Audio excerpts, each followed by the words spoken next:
সাইরাম, জয় সাইরাম।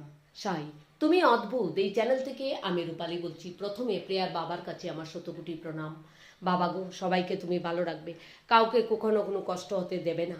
তোমার সামনে একটা ভালো মেসেজ দিচ্ছি, আপনারা মন দিয়ে শুনুন। একটা সময় ছিল আমার অনেক দুঃখের দিন, যখন আমার হাজব্যান্ড এই দুনিয়া থেকে চলে গিয়েছিলেন। সেই সময় আমার দুঃখ বলার মতন মানুষ আমি পাচ্ছিলাম না, অনেক দুঃখ নিয়ে চলছিলাম। সেই সময়ই আমার বাবা আমার কাছে আমার জীবনে এসেছিলেন, এবং আজকে বাবার সামনে দাঁড়িয়ে আমি আপনাদেরকে বলছি, আপনারাও বাবার সামনে যারা আসেননি আসুন। কিভাবে বাবা আমার দুঃখগুলা উড়িয়ে নিয়ে গিয়েছেন, এবং মনের মধ্যে একটা অনেক বড় শক্তি হয়ে গিয়েছে। কোনো প্রবলেম মানে দুঃখ আসলেই আমি আমার বাবার কাছে এসে দৌড়ে বলি, এবং বাবা দুঃখটা নিয়ে যায়।